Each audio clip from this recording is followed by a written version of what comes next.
As you can see in the background, this is nowhere near India. I am right now in New York City, that's miles away.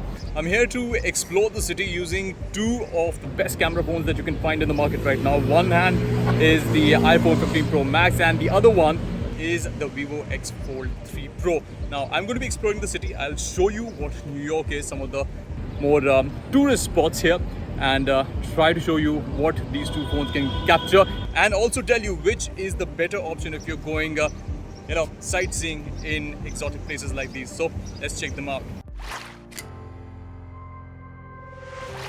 Now, before we start with the comparison, let me give you some numbers on how both these phones stack up against each other.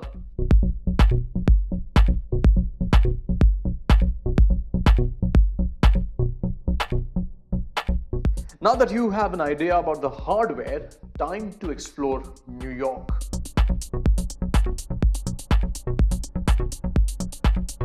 The New York life is bustling and people are always running around. To capture that kind of action, you need a good camera with you. Here, as you can see in the Vivo shot, the colors do pop out more, but the shot is a bit saturated. When you zoom into the images, the quality gets a bit distorted, which could be a deal breaker for a lot of people. The iPhone shots, on the other hand, look more natural. The color tone is maintained and the quality is also retained when you zoom into the shot. The dynamic range on both the shots is equal. Here, as you can see in the Vivo shot, the tone is on the warmer side and it's kind of the same as the shots that you saw before. iPhone, on the other hand, has maintained some color consistency, has plenty of depth, and you also need to understand that it's balancing the contrasts much better. As you can see, some of the parts that usually burn in harsh light are not burning. In this shot, again, Vivo consistently maintains a warmer tone and the colors are quite evident that it is on the warmer side. However, the iPhone is doing much better. Still, the composition is quite good on both the phones and we will not say one or the other is better. Again, the difference is not that much when you take the wider perspective into picture, and both cameras have done a decent job capturing the life of the city. Both the phones do show a slight color shift when you shift to a wider shot, but again, not a deal breaker. However, the iPhone tends to retain the clarity a bit better than Vivo when you zoom into the picture, but still both are decent. Now let's take a look at the video quality that both these phones offer. This is 4K at 30 FPS. As you can see, it is quite stable, the colors are rich. Again, no compromise on the quality or stabilization. Now in this picture, you can see the iconic Times Square. This is one of the most visited tourist destinations in the world, and frankly, it's worth all the hype. Now in this picture, as you can see, the iPhone has captured the true essence of Times Square. The balance between the lights and the contrast is perfect and everything just looks well lit up. The Vivo colors aren't as popping, as you can see, and the overall composition looks kind of faded. There is a lot of evident ghosting that's happening in the image, and in low light, yes, there is a bit of a struggle. In this picture, which is of a wider perspective, the issue is consistent in the Vivo. It's not able to balance the light appropriately and it's affecting the composition. However, the iPhone is doing a better job, and if you're wanting to click low light images, the iPhone 15 Pro Max would be a better option. The next day, I head to the Bay Area to get a glimpse of the Brooklyn Bridge. Quite a beautiful day, I must say. Here in the Brooklyn Bridge image at the back, you can see the arch is well lit and most of the darker parts in the picture are getting plenty of light. Yes, the tone is a bit warmer, but there is enough light, so I like the overall composition. The iPhone has been able to make a good picture here, but again, leaves a lot of room for post-click editing, especially the darker areas. The wide-angle shot seems to be a bit more better in terms of composition and the colors, and both the iPhone and the Vivo have done a good job making sure that they maintain the contrast and also there is enough depth. Even the trees at Central Park look quite clear, so there is no dearth in terms of clarity. While I thought I'd get a better color tone from the selfie, it is still warmer on the Vivo phone, and there is a little bit of sunlight that's creeping into the frame, which can well, be a problem for a lot of people. However, I can still blame it on the angle because I was kind of turning when I was clicking this picture. The iPhone has been able to save that shot by balancing the light that's coming into the sensor. It is better quality and definitely Insta ready. Another iconic spot in New York is the St. Patrick's Cathedral. The beautiful medieval time architecture inside is fascinating and worth capturing on camera. In terms of zoom, the iPhone comes with 5x optical zoom while the Vivo has 3x optical zoom. To keep things balanced, we will work with the wide angle and up to 3x magnification in this scenario. Somehow the shots inside the chapel come out a bit better on the Vivo. But again, the iPhone isn't doing a bad job either. I would prefer the Vivo shots as they look a bit better. The post-click processing is a bit better on the Vivo. Yes, the color tone might look a bit warmer, but there is no problem with the image and it's pleasing to the eye. Now, let me give you a glimpse of the stabilization that both these phones offer.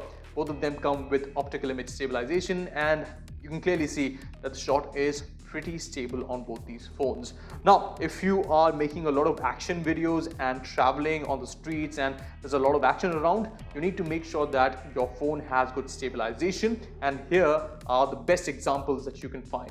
Now, Brooklyn Bridge is also a famous tourist spot in New York, and I remember it mostly because Godzilla in the OG Godzilla movie got stuck at Brooklyn Bridge, and that led to his demise. Ever since then, I have been wanting to visit this place and find out what really killed the great lizard.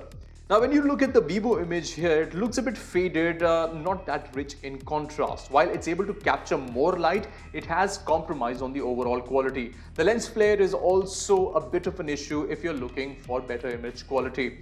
The contrast on the iPhone is richer and it's been able to control the light in a better manner. This leaves room for post-processing, and I like the overall composition because it offers more depth and dynamic range. But again, there is not a lot of color shift, which is good. The flare is still a problem and the overall quality looks a bit faded compared to the iPhone's picture, as you can see here, which is balancing the light in a better manner. And even the darker areas under the bridge look good in terms of clarity. Now, I'm testing the portrait mode here, and on the Vivo, it is a good picture. It lacks a bit of sharpness when you compare it with the iPhone portrait shot, but again, both shots are good enough. They are a bit hazy because there was a lot of humidity around, but again, in terms of the overall quality, I'm satisfied.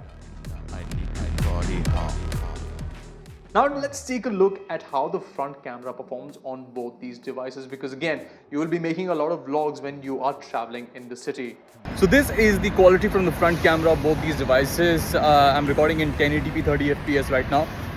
The light is a bit harsh at the moment because it's midday, and if I go against the light, as you can see, some of the parts of my face will burn out, but that is a bit of a compromise that you have to make. Otherwise, stability and stabilization, everything is perfect. New York is a fast city. You have to be brisk with your pace, but it's still able to manage both these phones as far as the stability is concerned. Let me know in the comment section what do you think about the stability of both these devices. I'm recording in 1080p 30 FPS, but I'm pretty satisfied with the quality that I'm getting with these two phones. I finally made it to Dumbo. Yeah, that's the area under the Manhattan Bridge. It's called Dumbo, which stands for Down Under the Manhattan Bridge Overpass. It's again a famous spot for tourists. Now, the overall composition in the Vivo phone is good enough, no issues here. Even the iPhone was able to maintain a good quality, and I think this is a good picture even if you want to put it on Instagram without any edits. The wide angle shot, yes, there is a bit of a struggle that Vivo is having in terms of the lens flare, and I think the overall photo is good. It's just that the extra light is making it difficult to get the best shot. The iPhone, on the other hand, despite the challenge from the light, came out good, and even when you zoom in to check out the quality, it is living up to its expectation.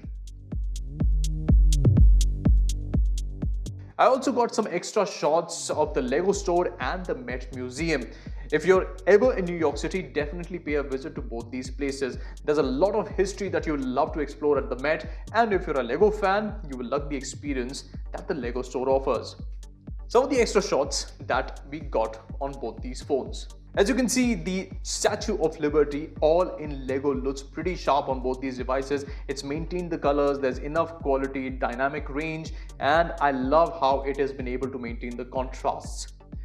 The museum pillar picture, yes, on the Vivo has a much of a warmer color tone because the lights inside the museum are yellow, but still I like the image on the iPhone because colors look more natural.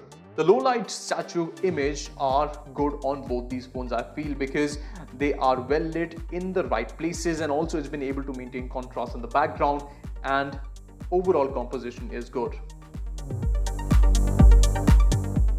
The Grand Central Station has played host to a lot of Hollywood movies like The Grand Central Murder, The Thin Man Goes Home, Hello Dolly, and Beneath the Planet of the Apes. So I thought, why not make my way to this iconic place in the city.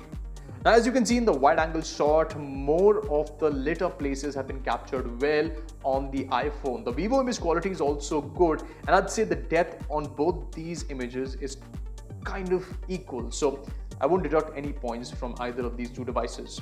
Now, this night building shot on the iPhone looks quite balanced in terms of the lighting, but the Vivo has been able to maintain the sharpness on both the building and the tree if you zoom in. The iPhone seems to be struggling when you zoom into the tree because the sharpness and the detail look better on the Vivo. So this was me exploring New York, and it was time to say goodbye to my short 4-day trip, and after that I head to the airport. Okay, so which one should you go for? Undoubtedly, the iPhone camera system is a superior one considering you're getting better images in this shootout. It offers more depth of field thanks to the 120mm periscope telephoto lens compared to the 70mm lens on the Vivo. Not only that, you get 5x optical zoom on the iPhone, whereas the Fold offers 3x optical zoom. In the video department, yes, the Vivo offers you 8K video recording, and that could be an advantage for people who want to make high-res videos. Despite that, both come with cinematic modes, so both are good to create content. The design of the Vivo X Fold3 Pro makes the camera system more dynamic, as you can use it to do multiple things like shoot time lapses, rear camera selfies, and more. If you want that kind of utility, then the Fold is the perfect phone for you to shoot photos and videos. But if you're okay with the slab design and want the basics and some more, then the iPhone is a better option.